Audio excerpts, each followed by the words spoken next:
Welcome to this PractiTest webinar.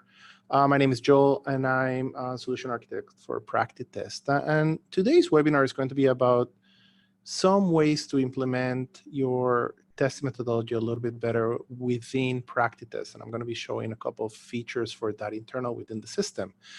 And the reason for these type of webinars, if you're familiar with our webinars, we usually do webinars that go around let's say generic testing content, and those are pretty good in themselves, but we started doing some webinars around more specific product things, and people really like them, so we're trying to do more. So this is going to be the second one. We already did one in the past about metrics and dashboards. If you want to take a look into that, I think that it's already been recorded, and Maximum send me a note and I'll send you a link to that. But today we're going to be expanding a little bit more on how to implement a little bit more of your testing methodology into the system. First thing first, as my marketing initially tells me, a little bit of an introduction. So who am I? As I say, my name is Joel. Not the best picture of me, but again, we have some constraints of being myself. I am a tester. I have been doing testing for the last 22 years, and I really love it. I started as a regular tester, lead, QA manager, director, and after a while, I started working in PractiTest, and that allowed me also to start blogging a little bit more, speaking in conferences, and within PractiTest itself, I have a number of roles. Actually, I need to update this. I'm not the QA manager anymore. Unfortunately, I have someone else who's doing that more than I do. But I am the chief solution architect, which means that I'm working with customers all the time to see that, A, they can implement the system in the best possible way. So I do work with a number of customers. Maybe some of you guys on the session have seen me. And also a big part of my job is to see where we are actually missing out on what some of you are looking for. So whenever we see something that you guys want to have and we don't have, then we try to implement that within the product. And being a tester, that gives me a very good for, because again, we try to do a product that makes sense to testers as much as possible. So that is like my fun part of the work. I also try to do a couple of other projects on the side. So I have a cool podcast with a friend called Rob Lambert. The podcast is called Testing One-on-One. You're more than invited to download it from any of your podcasting systems. I also run together with my friend Lalit the survey called State of Testing and the report State of Testing. You can download it from our website. And also a cool project that I really like called the Online Test Conf. And the Online Test Conf, it's well, as the name implies, it's an online testing conference. It feels very much like testing conferences where you actually go and meet people. We try to make, again, a lot of contact between the participants and a lot of contact with the presenters. And if you haven't been there, I really recommend that. It's free, obviously. Next one is coming around on the beginning of December. And you can just go ahead and sign into it. I think that our call for papers is still open, and it will be open, I guess, in a couple of more days. So this one is coming, and you're more than welcome to join. Go to www.onlinetestconf.com. But let's talk about what we came here to talk about. Why do we really need a testing methodology?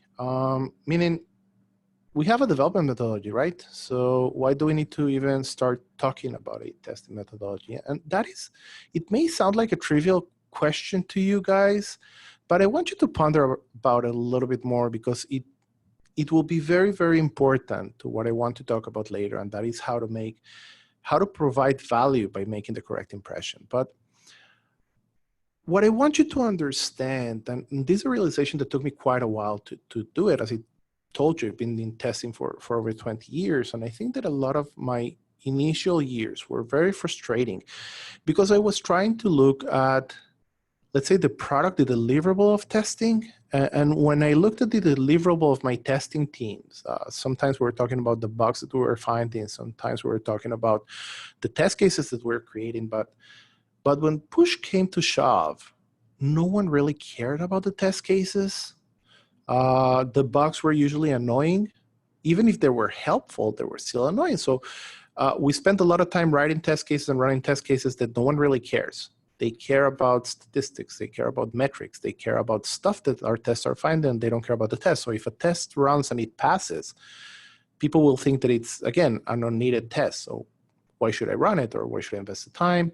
And if everything that we're doing is actually talking about bugs, then we are kind of the person who at the best of times is annoying, and at the worst of times he's going to be invisible. And I'm not talking about a person, I'm talking about a group of people. So obviously this is not what we're here to do. And in Hebrew, they said that the coin dropped, like in the machine, you realized what you were doing when I started focusing testing a little bit different. And I said, hey, you know what? Testing is actually a service. I don't have a deliverable per se. The deliverable is what my service does. Okay, what impact does my service have in here? So once you understand that testing is not a deliverable, your test cases are not deliverables, your reports are not deliverables, but you're actually providing a service, then you need to start putting your customer in the center, meaning you need to provide that service that the customer really, really wants to see, and that it will provide value to him, her, them, whatever you want to call it. So why do we test? And we can boil it down to that. And today, and again, this is something that changes all the time, and I think that change is something that is welcomed.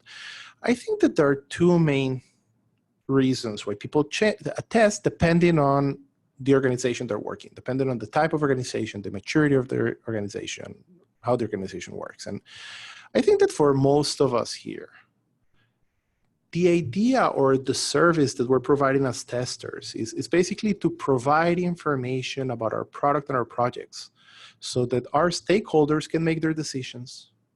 So this one is very straightforward. Basically, we test in order to give that information so that a decision can be made. What decision? Can we release the product? Do we need to add more people into the team? Do we need to focus on specific bugs or specific areas? Do we need to remove this part of the functionality in order to make our deadlines? Those type of decisions. So we are X-rays, we are CAT scans going over our products and our processes that will help our stakeholders make their decisions. So that might be one way of looking at it. Now, there are different type of organizations.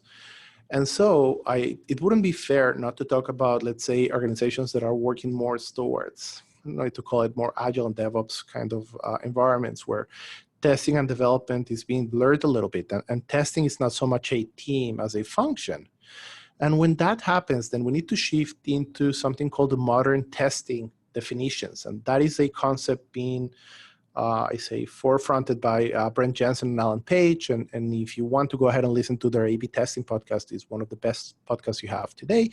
And these guys said that we are way past the part of information, and the testing function is here to accelerate the achievement of shippable quality. So basically, to deliver good products faster into the field and to enable that process. And again, it doesn't really matter on which one of these two definitions you are. There's obviously all sorts of overlaps between them. But the idea is that in either case, we are working here on providing a service that will either inform or straightforward accelerate the way that we're going to be working. Now, if we're going to be accelerating or informing, it's very important to understand that our organizations are going to be working in one or a number of different development approaches. And there's no grade, meaning it's not even a progress, I think, of the different development approaches, but we need to understand that for each development approach, the way that we will provide the testing service will be a little bit different. And so if we are working on a more traditional waterfall model, and for those of you looking at it weirdly, yes, there are organizations working waterfall, and that's perfectly okay. You will be testing in a different way. You will be working in a more isolated way. If you're going to be working in a V model, then again, your test will be parallel to the operations that are happening. So here your service will also be a little bit different.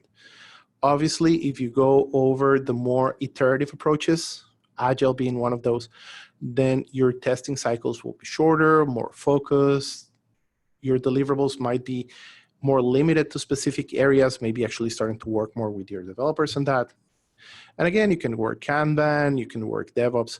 It doesn't really matter. What we need to understand is that there is no right or wrong way to have an approach. So we cannot talk about the standard or the correct approach to implement the testing approach in PractiTest because there's no one testing approach. Most organizations are not even working on a specific area. They're doing all sorts of mixes between, oh, some of the V model and some of the iterative models, or we're doing DevOps, but our development teams, our operation teams are different. So you will first of all need to understand what are the needs of your organization. And if you don't have that straight, if you don't have that clear, doesn't really matter what work you will be doing, it won't fit the way that you need to work. And that is because there's no one size fits all. When you're working on testing processes, even within the same company, every team will work differently. Even within the same team, each project will be a little bit different. So whenever you're going to be starting a new testing project, a new testing process, you need to go ahead and understand that you will need to custom fit your testing process to your development approach. And if you're not doing that, if you're not stopping to think who your internal customers are, is it developers, is it product team, or am I working with the end user, the guy who's actually paying the bills directly? What's the role of my CEO, my CTO, my VP R&D? If you're not able to map that, then believe me, you're basically, I'm not going to say that you're not doing your job, but you could be doing a way better job than that. Okay? So this is kind of a preamble on how to go there. And the whole idea is to make sure that you understand that what I'm going to be showing you in the next couple of minutes, it's only going to be tips and tricks on how to do it. Definitely not on what to do, because what to do is something that you will need to define by yourself. Okay? What I'm going to be talking about today, because that doesn't really matter. Okay, the how will be based on your process, but the what usually is more or less around the same areas. First of all, I will want you to start thinking on how to customize your testing process by understanding that it's all around information. As I said before, no one cares about your test cases. If you were to be able to provide the same information using a magic 8-ball, or I don't know, a crystal ball or tarot cards, that would be perfectly okay and you would still be doing your job. So the idea is, how am I going to be focusing on the information that will bring the value? Obviously, in order to do that, then you need to make sure that you're capturing the correct set of data. So once you know what data you want to collect, how do you reflect that in your system? That's something that we're going to be talking about. Very important is, how do you start organizing your information and your data? We see it time and time again that a project that starts small, a couple of hundreds of test cases, within a couple of months, it grows to thousands of test cases. If you have automation, it might be tens of thousands of test cases. So if you don't have a way of organizing your data efficiently, maybe even smartly, then you're going to get lost. Very simple. Then also, once you have your data, once you have that organization, how are you able to first of all, grab the attention of your stakeholders, make sure that they understand that something is wrong. And then how do you provide that low-level data that will help them to make those decisions? And those are two separate things, and we will talk about those. And also, how do you integrate more and more information, especially if you're talking about automation. And again, automation is not one effort. Usually, it's a number of tools that will be reporting different types of data. Maybe even different teams doing that. And how are you going to be able to put everything within the system? And that's what we're going to be talking in the next couple of minutes. Okay? So I think that that's enough about theory. So let's switch a little bit over to PractiTest. And I'm going to be, whoops. And I'm actually switching over to my PractiTest screen. Guys, just confirm that you can see a PractiTest dashboard in front of you. Okay. So what I have in here, it's a PractiTest project. If you're working with PractiTest, it's the same type of project that you're working on. You can see it. I'm on my dashboard. You have your requirements, this library, test sets, issues, and reports. And what I want to do here, it's basically to use my project in order to show you some of the stuff that I think that is very important that you need to focus on. Now, if you've ever met me in person, and hopefully some of you have, you will know that for me, the most important module of PractiTest is not going to be anywhere close to the test library, the test sets and runs. not talking about the issues. It's going to be around the dashboards. Whenever I go to a customer, the first thing that I'm going to ask them to show me is, show me your dashboards. If your dashboard looks like this, and I'm guessing that some of you will do, I'm just going to one of my projects, guys, please. If your dashboard looks something like this, where you have your summary home graphs and you don't have anything else, stop whatever you're doing. Well, listen to this podcast, to this webinar. But the first thing that you will need to do is to say, hey, no, this is not enough, and I will need to go ahead and modify that. Okay, let's go back to our project. A dashboard that is not customized, it won't be good enough. And the reason for that is because the dashboard that comes with your PractiTest project, it's only an example of the type of graphs that you can do within the system. But there is no such thing as a generic dashboard, because dashboards are very, very personalized to the needs of your project and to the needs of your team. So please take notes. If you're doing something correctly, that means that your dashboard will look differently for each one of your projects, and it will be based on the needs of your team, okay? If you think about a dashboard, any dashboard, remember, you're going to be showing it to someone who's not really interested in whatever the testing team has to say. So they're interested on their work. And a dashboard should be something that will give them information around something that it relates to their work. If we're talking about, for example, our product development team, what do they want to know? They want to know whether the system that you are testing is behaving on the way that you expected. They want to know if there are issues on the system. Then they also want to know where those issues are. Whatever you want to provide within the dashboard should be information that will generate an action on the people who are going to be seeing this dashboard. So for example, the type of graphs that you will want to show will really depend on what actions they're looking for. One of the graphs that I usually suggest people to actually show, especially if you're going to be managing your bugs within PractiTest and not using an external system like Jira or Pivotal Tracker or any of the other ones, it's going to be to show a very simple graph that will show your open bugs based on the 2 higher priorities. If you're closer to the release, you will want to modify this and show only the highest priority. And what you will want people to see here is if what I'm seeing here makes sense to my project. For example, this is a small graph that is showing, okay, so I have right now P1 and P2s, priority 1 and 2 bugs. I have 4 for my plugins, 5 for my application server, 1 for my client side, and 1 for my database server. Obviously, this requires a lot of context to be understood. But if, for example, let's say that for this release, we're not doing anything around the plugins, and we still have 2 P1 or P2 bugs within the plugins themselves, that is pointing to an issue because I was not expecting to find any bugs in this area. If, for example, I know that these are the 2 main areas where I'm working on, okay, that might be okay. Maybe if I'm releasing next week, I don't want to see so many bugs in here, but that's another story for that, okay? So, oh, I see a question here. How do you manage your bugs in PractiTest? I will talk a little bit about that, okay, in a second. We have a whole module for bug tracking in PractiTest. That was a question for someone here on the team.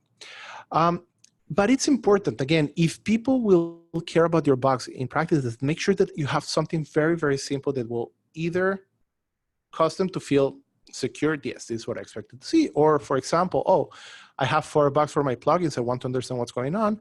If you click on this graph for the bugs, then the system will take you to the issues module bugs in PractiTest, by the way, and you will be able to see the bugs that are behind that area. So I have 4 bugs for my plugins. These are the 4 bugs that I will be able to get a better idea of what's going on in there. Okay, so that is what I meant by actionable information.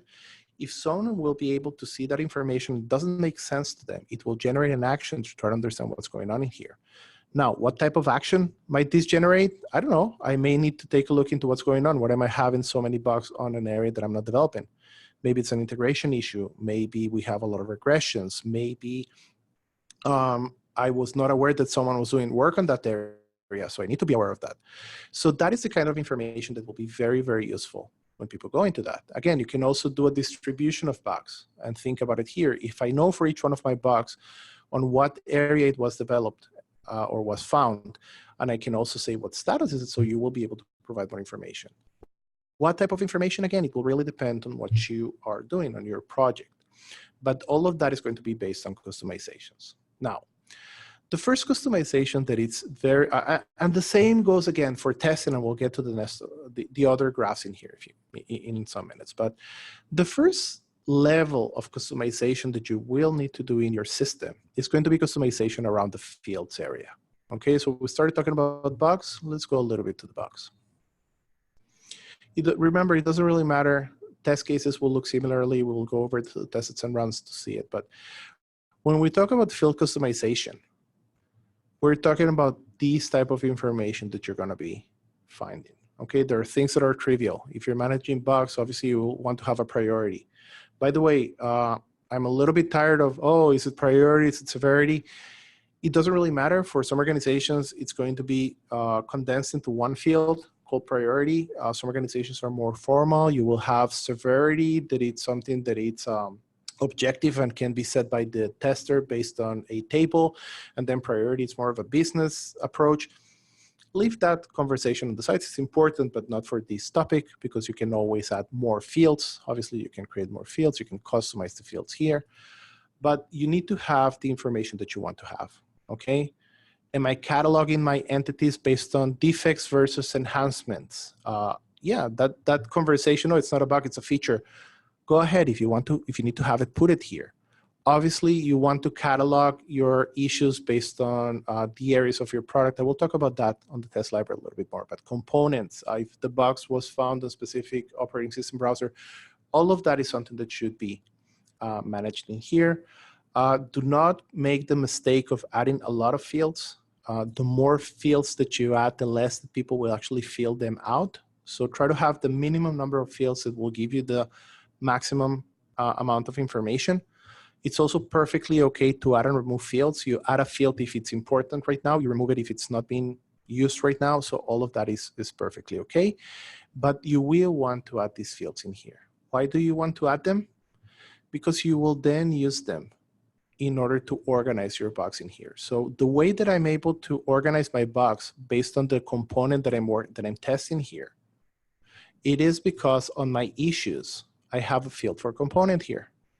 Okay, if I didn't have the field for component, I wouldn't be able to find it here. If a field that you want to know is whether the bug was found on the field or during testing or on what testing phase, you need to put it here if you're going to be measuring that. If you're going to be measuring, for example, escaping defects, it's very important to have it in there. But make sure that you add here the information that you have, because then you will be able to create the graphs that you have in here around that. Let's focus around testing on the same way. Okay, and one of the things that I mentioned is that it's very important to catalog or to categorize your test cases. And I want to talk a little bit here about the different type of customization that you will make on the test library, that it will be radically different than the one that you will be doing on the tests and runs, okay?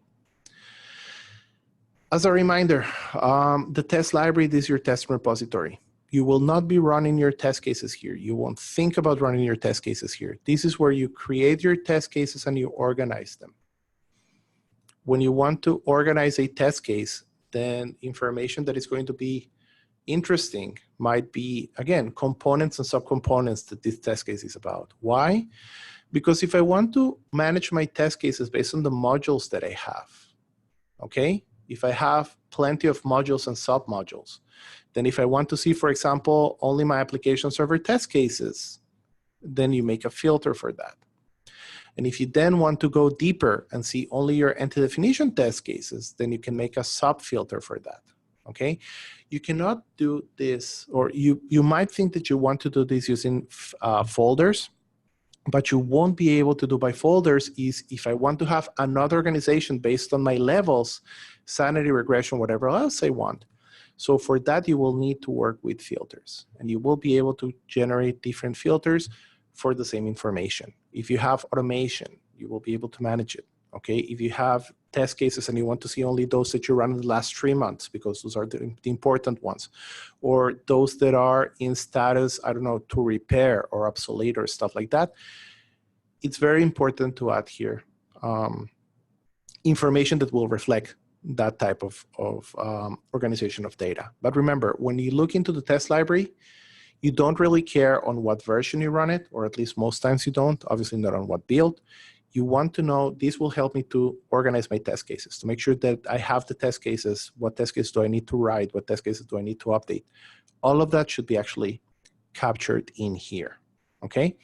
Now, a question that I remember someone asked me a couple of weeks ago, whenever I have my projects, people usually look into my fields in here and they ask, hey, where's the tags field?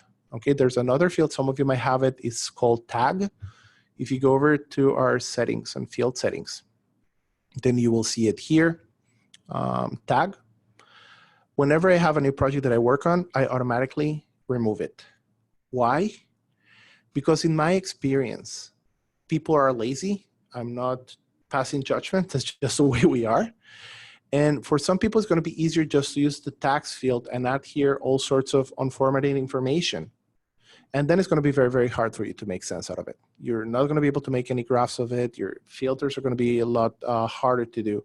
So I usually remove the tags and I work only with what is called structured filters, either custom fields or system fields. But I personally don't like tags that much, okay? It's there because many people ask for them. Personally speaking, if I was to be able to remove it, then I would do it in a blink of an eye. Now, so if you look into my test library, I'm going to be managing based on, let's say, attributes of the test case themselves. When I want to start talking about test execution, that's when I go over to my tests and runs, and my filters, the fields that I have in there, will look very, very different. Obviously, when I'm talking about execution, maybe the most important aspect is going to be on what part of my project did I run it, on what version of the software am I running. If you're working more iterative, I don't care, DevOps or Agile, whatever, you might be talking about sprints, or you might be talking about releases or builds, whatever. It doesn't really matter. It's the same thing in here. You will want to be able to say, hey, this test set that I have in here, it's for version 1 or version 2 or version 3 or build 1, build 2 or 3 or sprint 17, 18, 19. Why? Because you will want to organize your information based on that. If you do not have a way of organizing your data and you're trusting yourselves on looking only based on the IDs and focusing on the last IDs, or making filters based on the runs that you have in there, the names, you're not making good use of the system. Why? Because if we go back over to our dashboard, most of the information that people will want to know about your test cases are going to, it's going to be reflected based on what you have in here. Or maybe even what you have in here, okay? What do I have in here? First of all, I have testing progress. And I'm sorry that I didn't use we do have a traditional testing progress graph that just goes up and up. That's a cool one, but I just made this project yesterday and today, so my graph is gonna be a little bit bad looking right now. But what people want to understand is, hey, how much of your testing have you done already? Are the results that you have in here, the 4 bugs on the plugin and the 5 bugs on the application server, do they reflect your whole testing, all the test cases that you wanted to run? And if your answer will be reflected in something like this, well, you know what? I already run, let's say, about 64% of my test cases, because 36% of my test cases I haven't run them. Then people will know that, okay, these numbers do not have a really high level of certainty.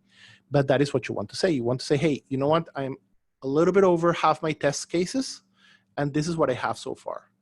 So once you tell them that, they will want to know, okay, so wait a second, what test cases have you run and which ones haven't you run? And so you can start saying, oh, I have run my test case for my application server, database server, client side, whatever, and then provide a little bit more visibility. So all of that is going to be good information that you will want to point out to. Okay, so how far along are we in the testing cycle? And if you can give a little bit more of disclosure into that, that's going to be pretty, pretty cool. Now, how do you do that in PractiTest? How do I create a graph that will show me, again, a pie chart? Is going to be very, very simple.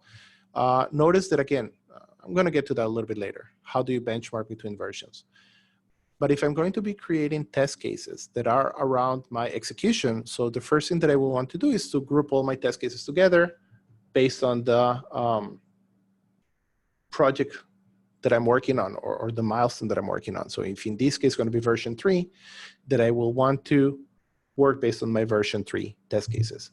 Now, just a quick reminder, just in case any of you doesn't really know how to do that. So how am I going to be able to see here the version 3 test sets versus the version 2 test sets or the version 1 test sets, it's going to be very simple. If you remember, I talked about my field customization.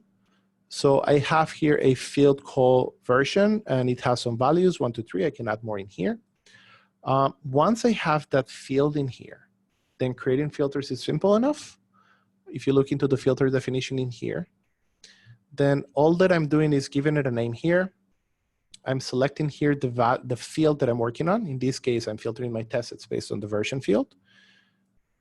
Is not is empty, is not empty. This is if you need to make like more complex queries, but I'm saying, hey, bring all the test cases that the version is number 3 in here. Okay, very straightforward filter. Now, something else, if you notice, I can also choose what columns do I want to display in here. Again, just in case you're not aware of that. The columns that are displayed are going to be defined here. Okay, here I have all the columns that are available. Actually, 2 rows are all the columns that are available. These are the ones that I choose to display in here. If I wanted to see, for example, let's say that I want to see my testing level in here as well. So I just drag it here. And let's say that I remove the assign to. And now I can see my test level field in here. Okay. Now, also as a reminder, I can also create subfilters. So if I see here that I have, I don't know, new functionality test cases, then I will create another subfilter that will show me my new functionality test cases in here. Okay. So once you are able to organize your data, that is also going to make a lot of sense. Okay. Because usually when we're talking about testing projects, we want to separate our tests based on their nature. Again, a very straightforward way of seeing that is, oh, I have new feature tests. I might have regression cycles that I'm running. You may have your automation as a separate cycle that you have in here. You may even have specific test cases that you're doing, for example, browser certification testing. Okay, if you have fields for that, in this case, I use my field, again, a custom field called test level, where I have, in this case, regression, a functionality, automation, browser certification, then I can use it in order to filter my stuff in here. Okay? Guys, if you have additional questions, please go ahead and hop in. Now, usually when I have here a distribution, it's something that I will want to follow on as many versions as I can. And again, always moving forward. So maybe I had, usually as you continue progressing in your versions, you will have more test cases to run, more test sets to run, a little bit more complexity to have. But you will want to try to make this incremental as well. So if on version 1, I had a distribution based on automation, functional testing, or regression, I may want to keep this in here. If at one point I choose to add another level, then you can obviously come here and get this information in here. So I have another category for browser certification that I maybe didn't have on my previous version, but continue adding it. And the reason for that is because usually when you will show, for example, here, if I show that this is the way that my new functionality looked like for version 3, and let's say that I'm done with my test cases, then people might want to know, hey, if this is how version 3 looked like, how did version 2 look like? So you will want to benchmark between the different versions. So if you want to, if you have the same type of graphs, oh, this is how new functionality looked for version 2, and this is how new functionality looked for version 1. Okay, so people will be able to benchmark. The same goes for regression stability. So on version 1, we had a 84% passing rate for our stability. On version 2, we have around an 80% passing for stability. So maybe this is your high watermark. Anything under 80% is not stable enough to be released. So you also know that when you will be looking at regression stability, you need to reach around 80%. And it's usually good because you will be able to benchmark and say, hey, how are we going to be releasing something that is 60% stable when up to now we have always been releasing stuff that is 80% stable? Okay, so make sure that you try to benchmark even your graphs in here. As a small tip, whenever you are creating a new dashboard, let's say that I'm going to be creating a new dashboard for version 4. When you go to your dashboard customization, you can come here to your version 3 and basically clone it. And you're going to be making a copy of these dashboard graphs in here, and then you can start modifying the filters that you have and maybe some additional customizations. But it makes perfect sense to have this type of benchmarking in here. Okay? Now, and again, the whole idea is that you should be able to display information that that makes sense, that is the actionable things that people will be looking at. Wait a second, there are a couple of questions in here. There's a question here about automation, and there's a question here about permutations. I will talk about the question here about automation is, can you automate test cases with PractiTest? The answer is we don't have an automation tool, but we integrate with all tools so that if you're using Selenium or Cucumber or I don't know, Ranorex or Eggplant or anything, you can integrate those results into PractiTest, and I will show it a little bit later when we talk about the APIs. And the other one about how do you create permutations, that's a great question. I'm going to be talking about it in a couple of minutes, okay? Actually, I have an example of permutations in here. Maybe you didn't notice it, but I will talk about how did I generate these graphs in here. So a couple of things, again, on how can you customize things and how can you implement your methodologies within PractiTest. So if we're going to be talking about our new functional test cases that we have in here, okay? So when we talk about having test cases, maybe again, or new features, in this case, I choose to display them based on components or subcomponents of the system. This is only something that I gave on the name. It's not something that I had in any of the values that I had in here. Okay, if I look into this test set, it doesn't have any runs, but I'm not showing here any of the values for what component or subcomponent that I have. Remember, those were values that I do have in here for each one of my test cases. So in theory, I can trace back from any of my test cases in here back to what component or subcomponent I had, as long as I had it on my test library. Now, this is a cool feature that there's on PractiTest, and it's basically a lookup feature. As I said, I can obviously trace back to any one of my test cases here to the component or subcomponent that I had. So if I look into my deleted users test case in here, or delete users, sorry, I can look it up here and say, oh, this is delete users, and it's a plugins test, and it's for my email subcomponent within plugins. You can always see that also within your test sets. If you notice here, this is what we call the columns. I have here the option of displaying more columns. So if you look here, I have test column, test precondition, test column created. I should have stuff for the test set as well. Well, we don't see it here at this point.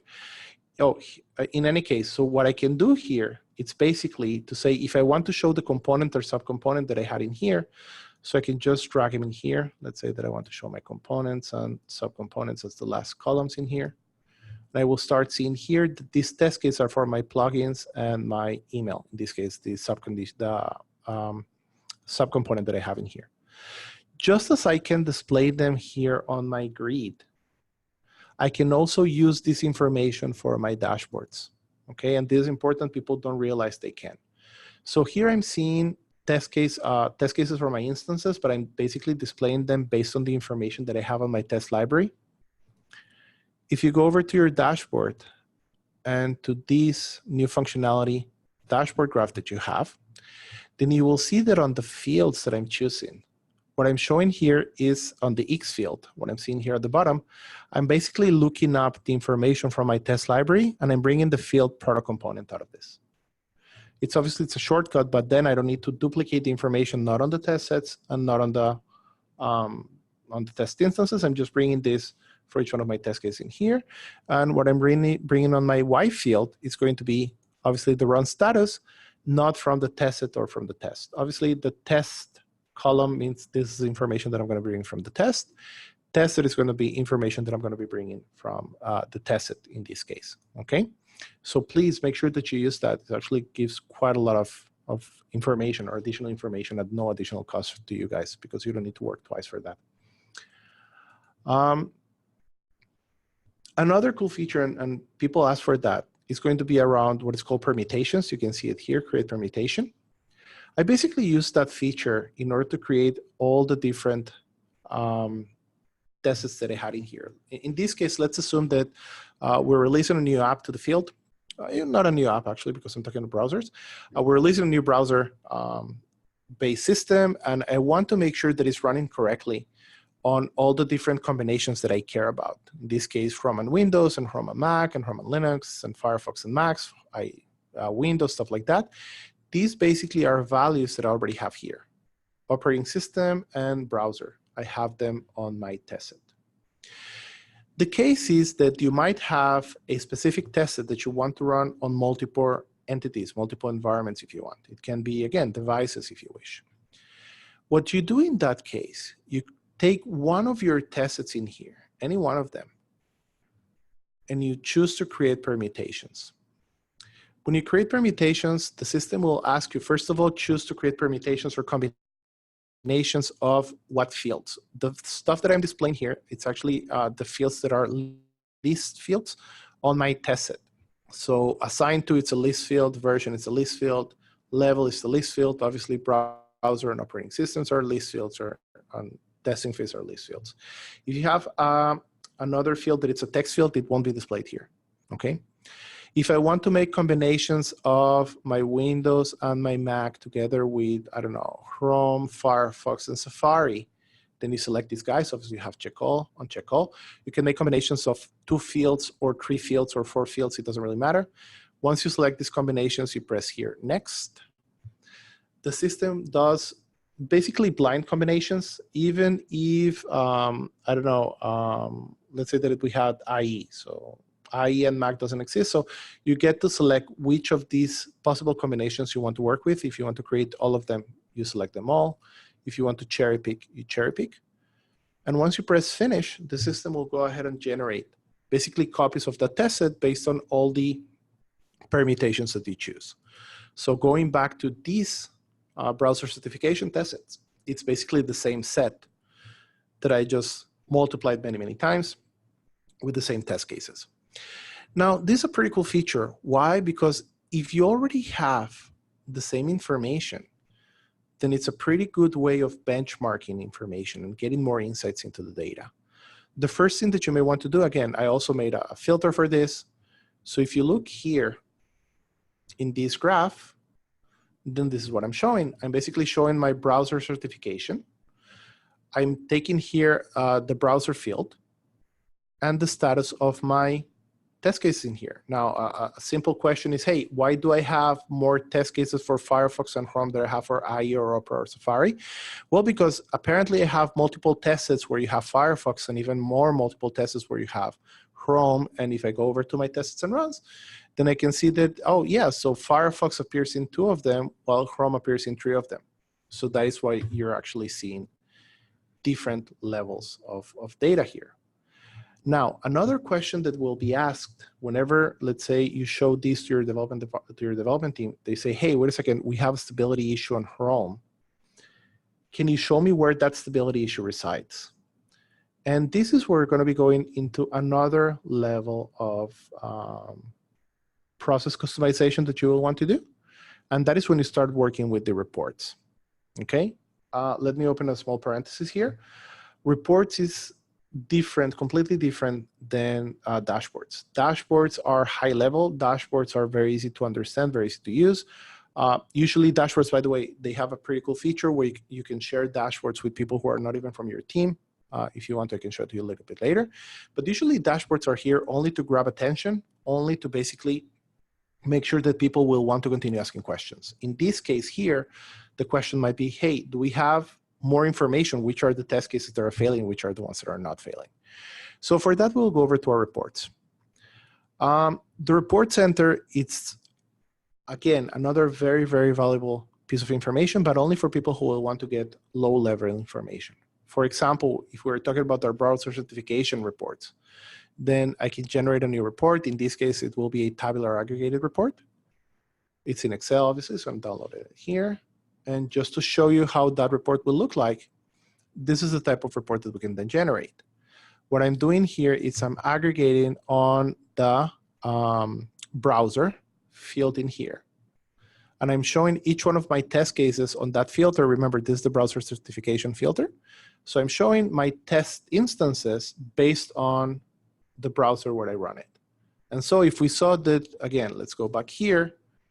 If we see that we have a stability issue with Chrome and in Chrome in general, it's very obvious, then we can come here and say, hey, wait a second, this is what we're seeing here.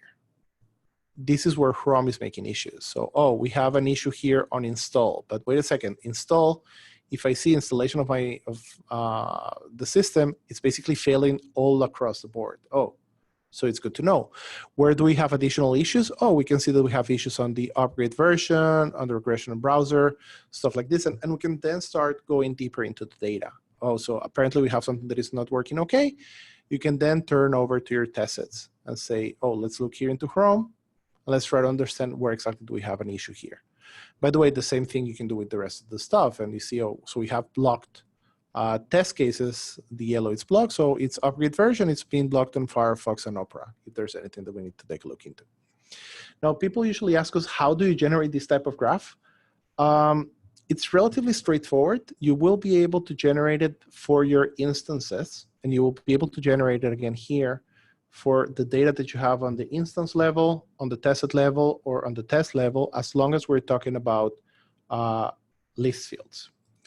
This is called a tabular aggregated report. When I press here, it will work only on my instances. Again, for each type of entity, you have different reports. If you want to get, for example, an execution report, usually it's a tabular with steps, but in this case, it's an aggregated report, so it's tabular aggregated. And then you can choose for the X field, you have to choose a field, and you can choose whether you want to do something for the Y field. And let me explain. So the graph that we have in here, for the X field, we're using the browser option in here. So what I did is basically to say, hey, show me all the test instances based on the browser field as defined on the test set. By the way, just as we did before, I can do it based on the component field as defined on the test library. That's the difference. If you choose to leave the white field empty, none, then you will see that it will show based on the test name. So this is what I did here. I have my test cases in here. So it's showing me my test cases and then the browsers. But if you remember, we have browsers and operating systems. I might have chosen to say, hey, show me a more matrix report of your browser and operating system. So I can come here and say, show me browsers and operating systems. Let's give this a name. OS and browser. And let's make it only for my browser certification. Remember, filters, filters, filters. And let's just create it here. Oh, I should have done something else. Sorry, I didn't. Wait, I'm going to. By the way, this is a cool feature, also clone it, because I forgot not to show my empty columns. I don't want to show empty columns and not to show empty rows. By the way, some people ask us what happens if it gets stuck on 80%. It's just that this is a background action, so it's going to be done on the background. So when I download it here, you will see how instead of showing here the names of the test cases we did in here and here the browsers, we're basically doing an operating system and browser aggregation. So this is Windows Chrome, this is Mac Chrome, this is Linux Chrome. Obviously, this is going to be Mac Firefox. We don't have Windows Firefox in our permutations and stuff like that. So this, if you want to aggregate more data. Again, the more data you have, maybe you'll want to aggregate it like that. But this is the option for the aggregated report. This is kind of a more complex reports. You also have simpler reports. For example, if I wanted to show all my bugs, only the showstopper and high bugs, then again, you can also generate a report for that. Very straightforward. And these kind of reports, the tabular reports, are pretty cool because on the one hand, you have like the raw data. In this case, the name of the bugs, status. You can also add here any other fields. If you want to add here description fields, stuff like that you can have. But you can also generate graphs if you want, okay, for the data that you have in there. So take a look into that, okay? And again, this is the way where you basically want to generate attention based on what you're generating here on the dashboard. And then if you want to go deeper into the information, you will go into the more low-level reports. Okay, so I see that it's almost top of the hour, and what I wanted to talk in addition to everything that we've talked about that, and that was field customizations and creating filters and working with dashboard and working with reports, relates to the question of how do we integrate more information into PractiTest? How do we bring more data? Obviously, if you have questions, go ahead and ask them, and I will try to work towards that at the end. And if you can stay more, then I will stay more as well. But usually the question is, hey, we have automation in our team. And I had a call earlier today. One of our customers says, hey, we're starting to work more with Cucumber. I think that we're talking about Cucumber and SOAP UI. And they want to start introducing those test cases into PractiTest. How can I pass along the results of those test cases into PractiTest? So we do have a couple of options. The most useful one is going to be using our REST APIs. If you go over to our help and you go over to our help center,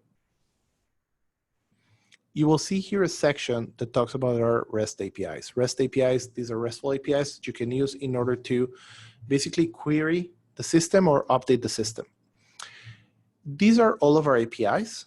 And if you're not familiar with REST APIs, it might look a little bit weird, but believe me, it's actually simple.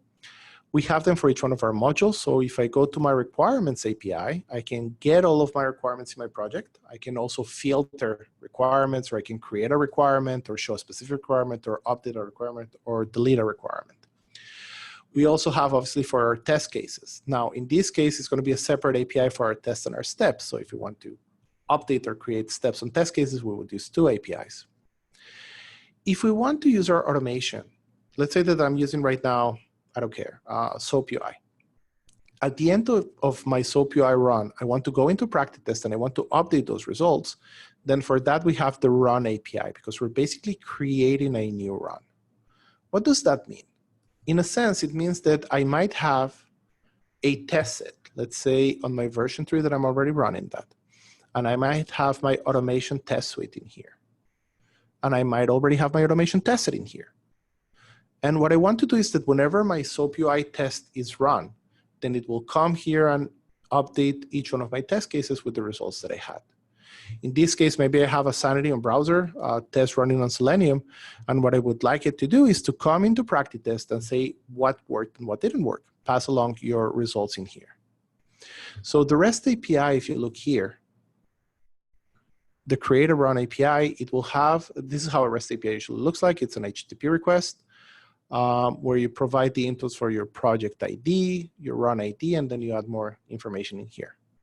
In this case, you also have examples for different languages and what you want to do. I already made an example that I have in here. I'm going to be using Postman for those of you who know it. And this is going to be a Postman request. This is a Postman request that you can see. It's the API that will go to my project and update the run in my project. This is the project ID that I have in here. You can see it here. This is my project ID, 13891. Back to Postman, 13891.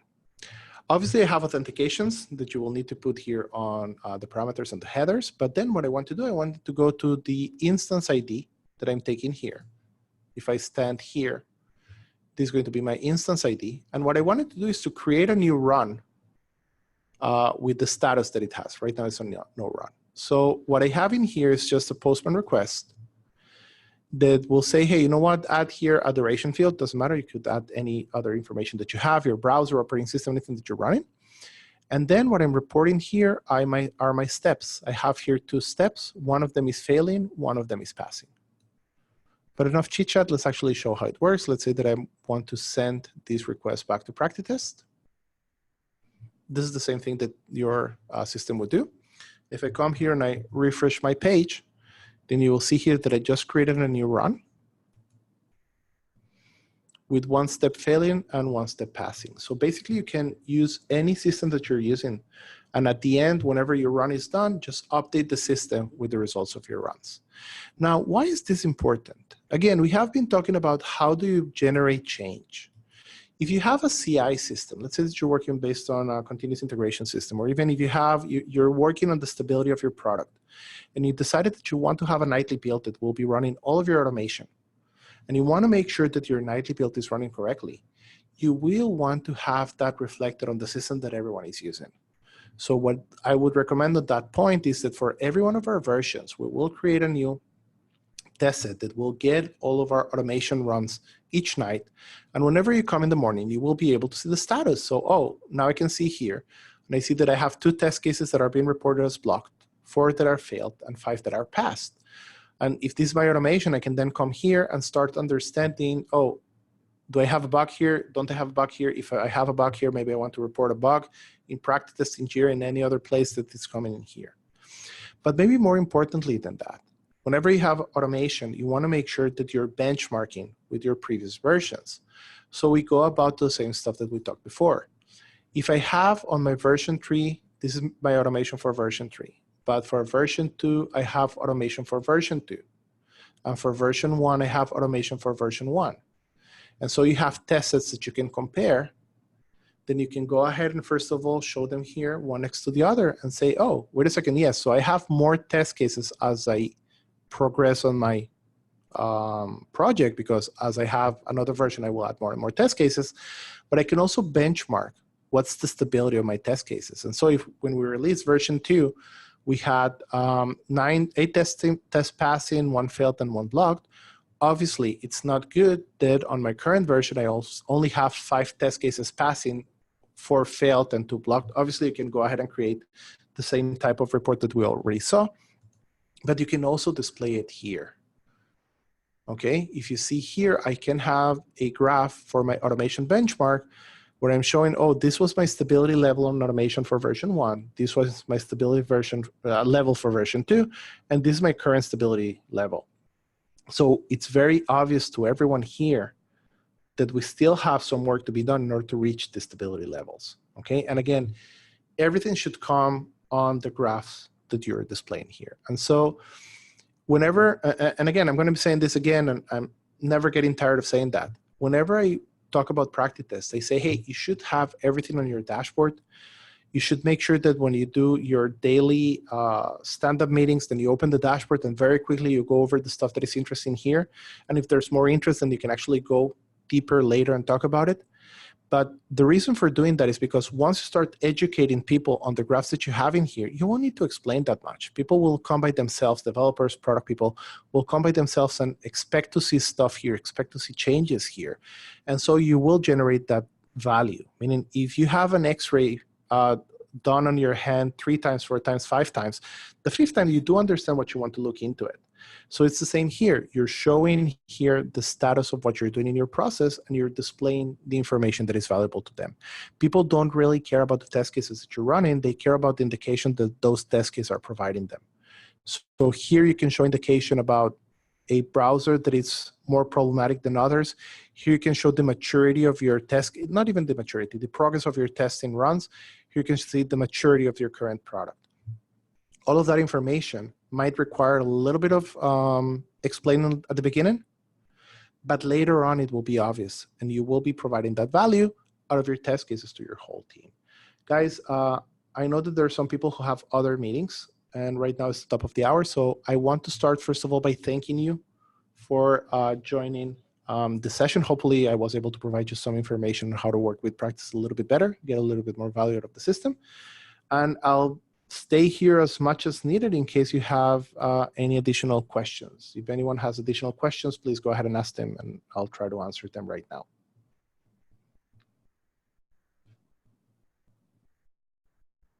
Thanks for the people who are saying nice things on the chat.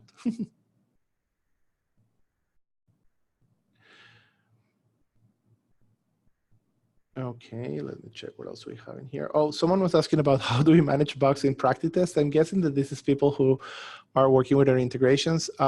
Remember that PractiTest, it's an end-to-end QA management system, basically an ALM solution. By the way, ALM is not the name of a product. It's the name of a type of tool, application lifecycle management.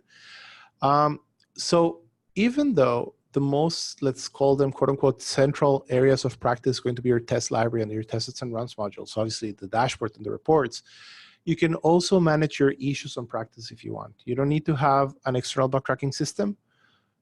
You can report new bugs within PractiTest. You can add attachments. You will get notifications just as any other system will do.